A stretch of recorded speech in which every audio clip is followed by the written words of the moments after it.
नमस्कार, स्वागत है जी खबरों ਦੇ ਇਸ ਬੁਲੇਟਿਨ ਸਮੇਂ ਮੈਂ ਰਮਨ ਕੁਮਾਰ। ਪਹਿਲਾਂ ਪੇਸ਼ ਨੇ ਚੋਣਵੀਆਂ ਖਬਰਾਂ। ਪ੍ਰਧਾਨ ਮੰਤਰੀ ਨਰਿੰਦਰ ਮੋਦੀ ਨੇ ਕਿਹਾ ਕਿ ਭਾਰਤ ਵਿੱਚ ਕਾਰੋਬਾਰ ਤੇਜ਼ੀ ਨਾਲ ਆਮ ਪੱਧਰ ਤੇ ਵਾਪਸ ਆ ਰਿਹਾ ਹੈ। ਕੋਇਲੇ ਦੀ ਵਪਾਰਕ ਖਣਨ ਦੀ ਸ਼ੁਰੂਆਤ ਕਰਦਿਆਂ ਪ੍ਰਧਾਨ ਮੰਤਰੀ ਨੇ ਕਿਹਾ ਕਿ ਭਾਰਤ ਵਿੱਚ ਖਪਤ ਤੇ ਮੰਗ ਤੇਜ਼ੀ ਨਾਲ ਕੋਵਿਡ ਤੋਂ ਪਹਿਲਾਂ ਵਾਲੇ ਪੱਧਰ ਤੇ ਪਹੁੰਚ ਰਹੀ ਹੈ।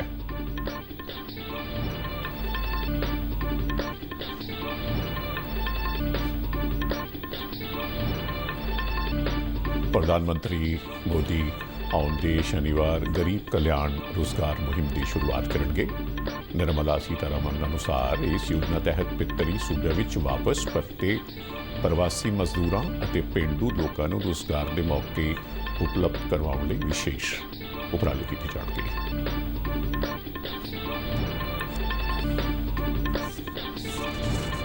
राज्य सभा दीआं 19 सीटां लई मतदान भलके।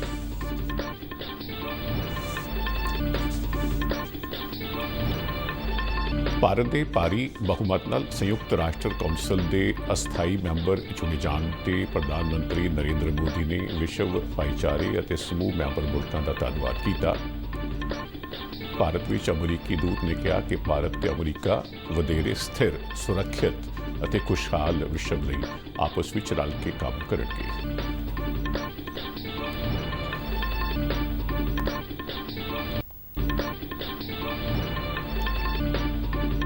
गलवान घाटी में भारत ते चीन दी फौजां विचाले हिंसक झड़प दौरान शहीद हुए गुरदासपुर जिले के नायब सूबेदार सतनाम सिंह का उन्होंने पिंड भोजराज में फौजी सम्मानां नाल अंतिम संस्कार।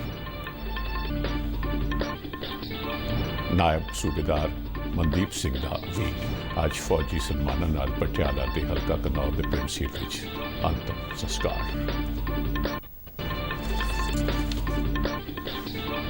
मुख्यमंत्री कैप्टन अमरिंदर सिंह ने प्रधानमंत्री नरेंद्र मोदी को चिट्ठी लिख के वाधू पीपी किटां बरामद करने की मंजूरी मंगी। ते हुण खबरां विस्तार नाल। प्रधानमंत्री नरेंद्र मोदी ने कहा कि भारत में कारोबार तेजी नाल आम पद्धर ते वापस आ रहा है। अज कोयले के वपारक खनन की शुरुआत करदे उन्होंने आख्या कि भारत में खपत ते मंग तेजी नाल कोविड तो पहलों वाले पद्धर ते पहुंच रही है, जिसका सबूत बिजली, तेल और होर चीज़ों की खपत के आंकड़े तो मिलता है। प्रधानमंत्री ने कहा कि 24 मार्च को कोरोना वायरस को फैलण तो रोकने के मकसद नाल देशव्यापी लॉकडाउन तो बाद भारत में मंदी वाली स्थिति पैदा हो गई। 4 पड़ावां में लगाए गए लॉकडाउन तो बाद जून में अनलॉक 1 तहत पाबंदियां हटाई गई, जिस मगरों हालात आम वर्गे होने शुरू हो गए।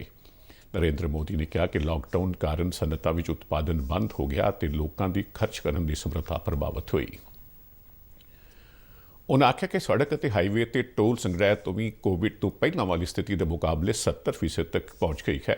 इसी तरह अप्रैल के मुकाबले मई महीने रेलवे के माल भाड़े के मालिये में भी कोई 26% का सुधार होया है। प्रधानमंत्री ने कहा कि सब इस गल के संकेत हैं कि भारत का अर्थचारा तेजी नाल अगे वधन की तैयारी में है। उन्होंने आख्या कि पहलों भी भारत वड्डे वड्डे संकटां चों निकलिया है तो हुण भी मौजूदा संकट चों सफलता नाल बाहर आ जाएगा। कॉमर्शियल कोल माइनिंग के लिए आज जो ऑक्शन की शुरुआत हो रही है वो हर स्टेक होल्डर्स के लिए विन विन सिचुएशन है। इंडस्ट्रीज को, आपको, अपने बिजनेस, अपने इन्वेस्टमेंट के लिए हम नए रिसोर्सेज मिलेंगे, नया मार्केट मिलेगा। इसके साथ ही राज्य सरकारों को बेहतर रेवेन्यू मिलेगा। देश की एक बड़ी आबादी को रोजगार मिलेगा। केंद्र सरकार ने गरीब इलाकों में विकास प्रोग्रामों को तेज करने के मकसद नाल गरीब कल्याण रोजगार मुहिम की शुरुआत करने का फैसला किया है। नवी दिल्ली में इस योजना बारे जानकारी देंदे केंद्रीय खजाना मंत्री निर्मला सीतारमन ने दसिया कि इस योजना तहत अपने पितरी सूबे में वापस परते मजदूरों और पेंडू लोगों को रोजगार के मौके उपलब्ध करवाने विशेष उपराले किए जाएंगे। प्रधानमंत्री नरेंद्र मोदी भी जून शनिवार सवेरे 11 बजे वीडियो कॉन्फ्रेंस राही गरीब कल्याण रोजगार मुहिम की शुरुआत करेंगे। इस मौके पर बिहार के मुख्यमंत्री और उप मुख्यमंत्री भी उन्होंने नाल मौजूद रहेंगे। ਇਹ ਮੁਹਿੰਮ ਬਿਹਾਰ ਦੇ ਖਗੜੀਆ ਜ਼ਿਲ੍ਹੇ ਦੇ ਬੇਲਦੌਰ ਬਲਾਕ ਵਿੱਚ ਪੈਂਦੇ ਤੇਲੀਹਾਰ ਪਿੰਡ ਤੋਂ ਸ਼ੁਰੂ ਕੀਤੀ ਜਾਏਗੀ। ਇਸ ਤੋਂ ਬਾਅਦ 5 ਹੋਰਨਾਂ ਸੂਬਿਆਂ ਦੇ ਮੁੱਖ ਮੰਤਰੀ ਅਤੇ ਸੰਬੰਧਿਤ ਮੰਤਰਾਲਿਆਂ ਦੇ ਮੰਤਰੀ ਇਸ ਵਰਚੁਅਲ ਨਾਮ ਵਿੱਚ ਹਿੱਸਾ ਲੈਣਗੇ। ਇਸ ਮੁਹਿੰਮ ਤਹਿਤ 6 ਸੂਬਿਆਂ ਦੇ 116 ਜ਼ਿਲ੍ਹਿਆਂ ਵਿੱਚੋਂ ਆਮ ਲੋਕ ਕਾਮਨ ਸਰਵਿਸ ਸੈਂਟਰਾਂ ਤੇ ਖੇਤੀ ਵਿਗਿਆਨ ਕੇਂਦਰਾਂ ਰਾਹੀਂ ਸ਼ਾਮਲ ਹੋਣਗੇ। ਇਸ ਦੌਰਾਨ ਕੋਵਿਡ-19 ਦੇ ਮੱਦੇਨਜ਼ਰ ਸਾਰੇ ਲੋੜੀਂਦੇ ਅਹਿਤਿਆਤ ਵਰਤੇ ਜਾਣਗੇ। ਇਹ ਮੁਹਿੰਮ 125 ਦਿਨਾਂ ਤੱਕ ਮਿਸ਼ਨ ਮੋਡ ਤਹਿਤ ਚਲਾਈ ਜਾਵੇਗੀ। ਇਸ ਤਹਿਤ 50,000 ਕਰੋੜ ਰੁਪਏ ਨਾਲ 25 ਤਰ੍ਹਾਂ ਦੇ ਵਿਕਾਸ ਕਾਰਜਾਂ ਰਾਹੀਂ ਘਰ ਵਾਪਸ ਪਰਤੇ ਮਜ਼ਦੂਰਾਂ ਨੂੰ ਰੁਜ਼ਗਾਰ ਮੁਹੱਈਆ ਕਰਵਾਇਆ ਜਾਵੇਗਾ ਅਤੇ ਨਾਲ ਦੀ ਨਾਲ ਪਿੰਡੂ ਬੁਨਿਆਦੀ ਢਾਂਚੇ ਨੂੰ ਵੀ ਵਿਕਸਿਤ ਕੀਤਾ ਜਾਏਗਾ। Some details, it's almost as it is called, a curtain raiser on a very important abhiyan which the Prime Minister is launching on the 20th. I have the Honourable Minister taking care of the Labour Affairs. Minister Rural Development was also expected to join, but from a different location, however. I think there is a bit of a difficulty in him joining us. So in his absence, I'm here to do this press more as a curtain raiser to the launching of the Garib Kalyan Rozgar Abhiyan by the Prime Minister on the 20th. What I will do to start with is to give you a broad picture of what exactly is this. 116 ਜ਼ਿਲ੍ਹਿਆਂ ਦੇ 25,000 ਤੋਂ ਵੱਧ ਪ੍ਰਵਾਸੀ ਮਜ਼ਦੂਰਾਂ ਦੇ ਨਾਲ ਇਸ ਮੁਹਿੰਮ ਵਿੱਚ ਬਿਹਾਰ, ਉੱਤਰ ਪ੍ਰਦੇਸ਼, ਮੱਧ ਪ੍ਰਦੇਸ਼, ਰਾਜਸਥਾਨ, ਝਾਰਖੰਡ ਤੇ ਉੜੀਸਾ ਸੂਬਿਆਂ ਨੂੰ ਚੁਣਿਆ ਗਿਆ ਹੈ। ਇਸ ਵਿੱਚ ਆਪਣੀ ਇੱਛਾ ਜਤਾਉਣ ਵਾਲੇ 27 ਜ਼ਿਲ੍ਹਿਆਂ ਨੂੰ ਸ਼ਾਮਲ ਕੀਤਾ ਗਿਆ ਹੈ।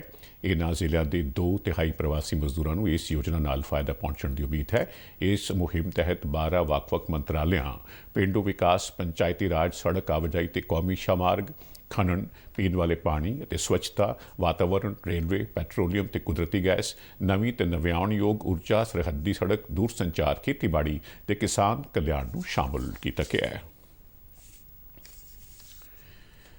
ਰਾਜ ਸਭਾ ਦੀਆਂ 19 ਸੀਟਾਂ ਲਈ ਭਲਕੇ ਮਤਦਾਨ ਹੋਵੇਗਾ।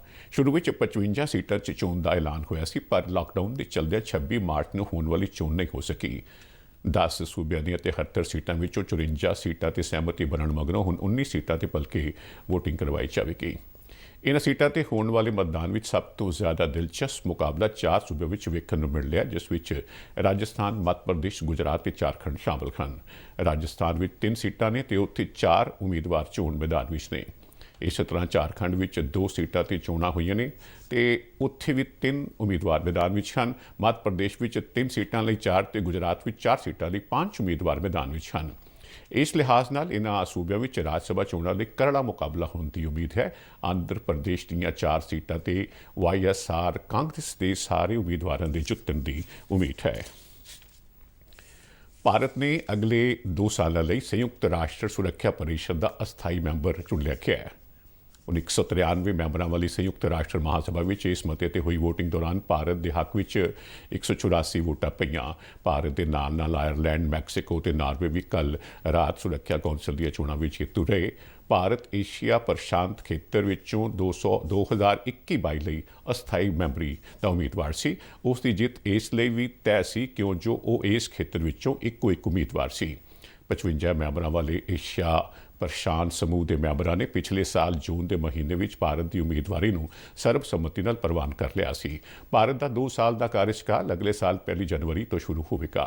ਸੰਯੁਕਤ ਰਾਸ਼ਟਰ ਦੇ ਇਤਿਹਾਸ ਵਿੱਚ ਭਾਰਤ 8ਵੀਂ ਵਾਰ ਵੱਕਾਰੀ ਸੁਰੱਖਿਆ ਕੌਂਸਲ ਲਈ ਚੁਣਿਆ ਗਿਆ ਹੈ। ਸੰਯੁਕਤ ਰਾਸ਼ਟਰ ਵਿੱਚ ਭਾਰਤ ਦੇ ਸਥਾਈ ਨੁਮਾਇੰਦੇ TS ਤਿਰੂਮੂਰਤੀ ਨੇ ਕਿਹਾ ਕਿ ਭਾਰਤ ਨੂੰ ਸੰਯੁਕਤ ਰਾਸ਼ਟਰ ਸੁਰੱਖਿਆ ਕੌਂਸਲ ਦੀ ਵੋਟਿੰਗ ਦੌਰਾਨ ਮੈਂਬਰ ਮੁਲਕਾਂ ਦਾ ਭਰਪੂਰ ਸਮਰਥਨ ਮਿਲਿਆ ਅਤੇ ਇਹ ਇਸ ਕੌਮਾਂਤਰੀ ਸੰਗਠਨ ਵਿੱਚ ਸੁਧਾਰ ਤੇ ਨਵੀਂ ਦਿਸ਼ਾ ਦੇਣ ਵਿੱਚ ਸਹਾਇਕ ਸਾਬਤ ਹੋਵੇਗਾ। ਉਨ੍ਹਾਂ ਆਖਿਆ ਕਿ ਸੁਰੱਖਿਆ ਕੌਂਸਲ ਲਈ ਭਾਰਤ ਦਾ ਚੁਣਿਆ ਜਾਣਾ ਪ੍ਰਧਾਨ ਮੰਤਰੀ ਨਰਿੰਦਰ ਮੋਦੀ ਦੀ ਦੂਰਦਰਸ਼ੀ ਸੋਚ ਅਤੇ ਖਾਸ ਤੌਰ ਤੇ ਕੋਵਿਡ-19 ਮਹਾਮਾਰੀ ਦੇ ਔਖੇ ਦੌਰ ਵਿੱਚ ਉਨ੍ਹਾਂ ਵੱਲੋਂ ਦੁਨੀਆ ਨੂੰ ਦਿੱਤੀ ਗਈ ਸੇਧ ਦਾ ਇੱਕ ਪੁਖਤਾ ਸਬੂਤ ਹੈ। ਇਸ ਮਹੀਨੇ ਦੇ ਸ਼ੁਰੂ ਵਿੱਚ ਵਿਦੇਸ਼ ਮੰਤਰੀ ਡਾਕਟਰ S ਜੈਸ਼ੰਕਰ ਨੇ ਕਿਹਾ ਸੀ ਕਿ ਸੰਯੁਕਤ ਰਾਸ਼ਟਰ ਸੁਰੱਖਿਆ ਕੌਂਸਲ ਵਿੱਚ ਭਾਰਤ ਦੀ ਨੀਤੀ ਸਤਿਕਾਰ, ਸੰਵਾਦ, ਸਹਿਯੋਗ, ਸ਼ਾਂਤੀ ਤੇ ਖੁਸ਼ਹਾਲੀ ਤੇ ਆਧਾਰਿਤ ਹੋਵੇਗੀ। ਉਨ੍ਹਾਂ ਇਹ ਵੀ ਆਖਿਆ ਸੀ ਕਿ ਸੰਯੁਕਤ ਰਾਸ਼ਟਰ ਸੁਰੱਖਿਆ ਪਰਿਸ਼ਦ ਦੇ ਨਵੇਂ ਕਾਰਜਕਾਲ ਦੌਰਾਨ ਭਾਰਤ ਦਾ ਪੂਰਾ ਧਿਆਨ ਸੁਧਰੀ ਹੋਈ ਬਹੁਪੱਖੀ ਪ੍ਰਣਾਲੀ ਨੂੰ ਨਵੀਂ ਦਿਸ਼ਾ ਦੇਣ ਦੇ ਟੀਚੇ ਨੂੰ ਹਾਸਲ ਕਰਨਾ ਹੋਵੇਗਾ। ਸੁਰੱਖਿਆ ਕੌਂਸਲ ਵਿੱਚ 5 ਸਥਾਈ ਮੈਂਬਰਾਂ ਨੂੰ ਵੀਟੋ ਪਾਵਰ ਮਿਲੀ ਹੋਈ ਹੈ। ਬਰਤਾਨੀਆ, ਚੀਨ, ਫਰਾਂਸ, ਰੂਸ ਅਤੇ ਅਮਰੀਕਾ ਸਥਾਈ ਮੈਂਬਰ ਹਨ। ਇਸ ਤੋਂ ਇਲਾਵਾ 10 ਅਸਥਾਈ ਮੈਂਬਰ ਵੀ ਹੁੰਦੇ ਨੇ, ਪਰ ਉਹਨਾਂ ਦੇ ਕੋਲ ਵੀਟੋ ਦਾ ਹੱਕ ਨਹੀਂ ਹੁੰਦਾ।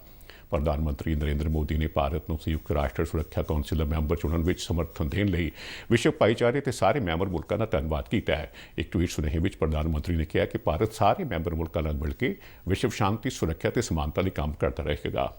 ਕੇਂਦਰੀ ਗ੍ਰਹਿ ਮੰਤਰੀ ਅਮਿਤ ਸ਼ਾਹ ਨੇ ਵੀ ਭਾਰਤ ਦੇ ਸੰਯੁਕਤ ਰਾਸ਼ਟਰ ਸੁਰੱਖਿਆ ਕੌਂਸਲ ਦਾ ਮੈਂਬਰ ਚੁਣੇ ਜਾਣ ਦੌਰਾਨ ਮੈਂਬਰ ਮੁਲਕਾਂ ਵੱਲੋਂ ਦਿੱਤੇ ਗਏ ਸਮਰਥਨ ਲਈ ਉਹਨਾਂ ਦਾ ਧੰਨਵਾਦ ਕੀਤਾ ਹੈ।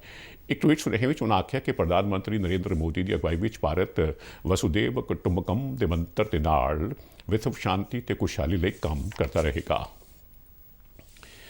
ਇਸ ਦੌਰਾਨ ਅਮਰੀਕਾ ਨੇ ਸੰਯੁਕਤ ਰਾਸ਼ਟਰ ਸੁਰੱਖਿਆ ਕੌਂਸਲ ਦਾ ਮੈਂਬਰ ਚੁਣੇ ਜਾਣ ਤੇ ਭਾਰਤ ਨੂੰ ਵਧਾਈ ਦਿੱਤੀ ਹੈ। ਨਵੀਂ ਦਿੱਲੀ ਸਥਿਤ ਅਮਰੀਕੀ ਦੂਤ ਕੈਨਿਥ ਜੈਸਟਰੋ ਨੇ ਟਵੀਟ ਕਰਕੇ ਕਿਹਾ ਕਿ ਭਾਰਤ ਤੇ ਅਮਰੀਕਾ ਵਧੇਰੇ ਸਥਿਰ, ਸੁਰੱਖਿਅਤ ਤੇ ਖੁਸ਼ਹਾਲ ਵਿਸ਼ਵ ਲਈ ਆਪਸ ਵਿੱਚ ਰਲ ਕੇ ਕੰਮ ਕਰਨਗੇ। ਅਮਰੀਕੀ ਰਾਜਦੂਤ ਦੀ ਟਿੱਪਣੀ ਭਾਰਤ ਦੇ ਸੰਯੁਕਤ ਰਾਸ਼ਟਰ ਸੁਰੱਖਿਆ ਪਰਿਸ਼ਦ ਦੇ ਅਸਥਾਈ ਮੈਂਬਰ ਵਜੋਂ ਭਾਰੀ ਮਤ ਨਾਲ ਚੁਣੇ ਜਾਣ ਮਗਰੋਂ ਆਈ ਹੈ। ਭਾਰਤ ਦੀ ਮੈਂਬਰਸ਼ਿਪ 1 ਜਨਵਰੀ 2021 ਤੋਂ ਸ਼ੁਰੂ ਹੋਵੇਗੀ ਤੇ ਇਸ ਦੀ ਮਿਆਦ 2 ਵਰ੍ਹਿਆਂ ਦੀ ਹੋਵੇਗੀ। ਲੱਦਾਖ ਦੇ ਗਲਵਾਨ ਖੇਤਰ ਵਿੱਚ ਭਾਰਤ ਤੇ ਚੀਨ ਦੀਆਂ ਫੌਜਾਂ ਵਿਚਾਲੇ ਹੋਈ ਝੜਪ ਵਿੱਚ ਸ਼ਹੀਦ ਹੋਏ ਪੰਜਾਬ ਦੇ ਗੁਰਦਾਸਪੁਰ ਜ਼ਿਲ੍ਹੇ ਦੇ ਪਿੰਡ ਪੋਚਰਾਜ ਦੇ ਵਸਨੀਕ ਨਾਇਬ ਸੂਬੇਦਾਰ ਸਤਨਾਮ ਸਿੰਘ ਦਾ ਪੂਰੇ ਫੌਜੀ ਸਨਮਾਨਾਂ ਨਾਲ ਅੰਤਮ ਸੰਸਕਾਰ ਕਰ ਦਿੱਤਾ ਗਿਆ ਹੈ। ਸ਼ਹੀਦ ਸਤਨਾਮ ਸਿੰਘ ਦੇ ਮ੍ਰਿਤਕ ਦੇ ਉਸ ਦੇ ਘਰ ਪੁੱਜਣ ਤੇ ਪਿੰਡ ਵਾਸੀਆਂ ਤੇ ਪਰਿਵਾਰਕ ਮੈਂਬਰਾਂ ਵੱਲੋਂ ਭਾਰਤ ਮਾਤਾ ਦੀ ਜੈ, ਸਤਨਾਮ ਸਿੰਘ ਅਮਰ ਰਹੇ ਦੇ ਨਾਅਰੇ ਲਗਾਏ ਗਏ। ਸਤਨਾਮ ਸਿੰਘ ਦਾ ਛੋਟਾ ਭਰਾ ਵੀ ਫੌਜੀ ਹੈ ਤੇ ਉਸ ਦੇ ਪਰਿਵਾਰ ਵਿੱਚ ਪਤਨੀ ਤੇ 2 ਬੱਚੇ ਹਨ। ਪਰਿਵਾਰ ਅਤੇ ਪਿੰਡ ਵਾਸੀ ਸਤਨਾਮ ਸਿੰਘ ਦੀ ਸ਼ਹਾਦਤ ਤੇ ਮਾਣ ਤਾਂ ਮਹਿਸੂਸ ਕਰ ਰਹੇ ਨੇ, ਪਰ ਨਾਲ ਉਹ ਚੀਨ ਦੀ ਫੌਜ ਨੂੰ ਮੂੰਹ ਤੋੜਵਾਂ ਜਵਾਬ ਦੇਣ ਦੀ ਗੱਲ ਵੀ ਕਰ ਰਹੇ ਸਨ। ਉਧਰ ਇਸੇ ਝੜਪ ਵਿੱਚ ਆਪਣੀ ਜਾਨ ਵਾਰਨ ਵਾਲੇ ਪਟਿਆਲਾ ਦੇ ਹਲਕਾ ਘਨੌਰ ਦੇ ਪਿੰਡ ਸੀਲ ਦੇ ਵਸਨੀਕ ਨਾਇਬ ਸੂਬੇਦਾਰ ਮਨਦੀਪ ਸਿੰਘ ਦਾ ਅੱਜ ਫੌਜੀ ਸਨਮਾਨਾਂ ਨਾਲ ਉਹਨਾਂ ਦੇ ਜੱਦੀ ਪਿੰਡ ਵਿੱਚ ਅੰਤਮ ਸੰਸਕਾਰ ਕਰ ਦਿੱਤਾ ਗਿਆ।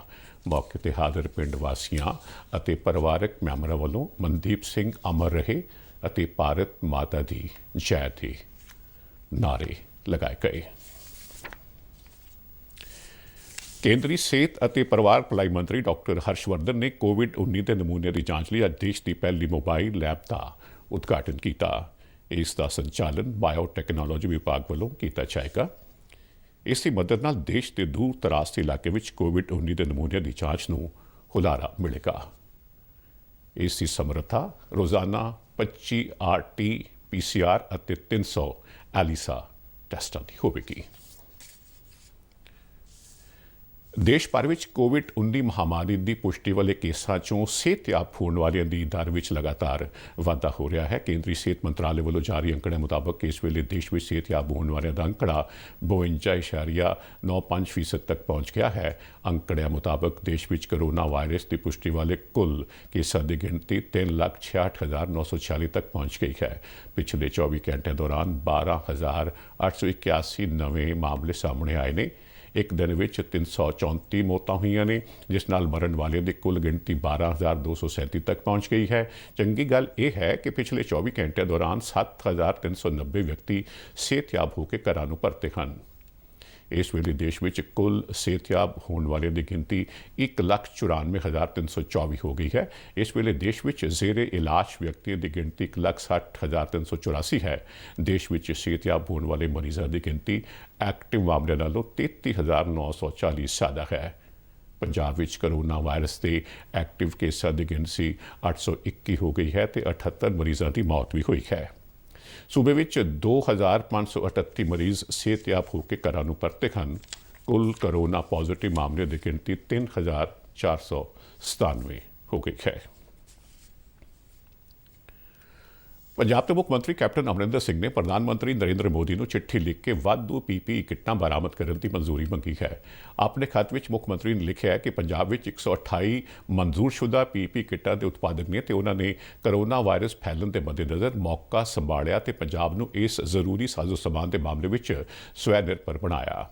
ਮੁੱਖ ਮੰਤਰੀ ਨੇ ਕਿਹਾ ਕਿ ਪੀਪੀ ਕਿੱਟਾਂ ਦੀ ਬਰਾਮਦ ਨੂੰ ਮਨਜ਼ੂਰੀ ਮਿਲਣ ਨਾਲ ਆਤਮ ਨਿਰਭਰ ਭਾਰਤ ਅਭਿਆਨ ਨੂੰ ਵੀ ਬਲ ਮਿਲੇਗਾ। ਉਨ੍ਹਾਂ ਆਖਿਆ ਹੈ ਕਿ ਪੀਪੀ ਕਿੱਟਾਂ ਦੇ ਉਤਪਾਦਕਾਂ ਨੇ DRDO ਤੇ south India textile research association ਵੱਲੋਂ ਪ੍ਰਮਾਣਿਕਤਾ ਹਾਸਲ ਕਰਕੇ ਕਿੱਟਾਂ ਦਾ ਉਤਪਾਦਨ ਕੀਤਾ ਤੇ ਹੁਣ ਇੰਜ ਜਾਪਦਾ ਕਿ ਇਸ ਵੇਲੇ ਇਹਨਾਂ ਪੀਪੀ ਕਿੱਟਾਂ ਦੀ ਘਰੇਲੂ ਮੰਗ ਜ਼ਿਆਦਾ ਨਹੀਂ ਹੈ ਅਤੇ ਪੀਪੀ ਕਿੱਟਾਂ ਦੇ ਇਹਨਾਂ ਉਤਪਾਦਨ ਯੂਨਿਟਾਂ ਨੂੰ HLL ਤੋਂ ਆਰਡਰ ਪ੍ਰਾਪਤ ਕਰਨ ਵਿੱਚ ਮੁਸ਼ਕਲ ਪੇਸ਼ ਆ ਰਹੀ ਹੈ।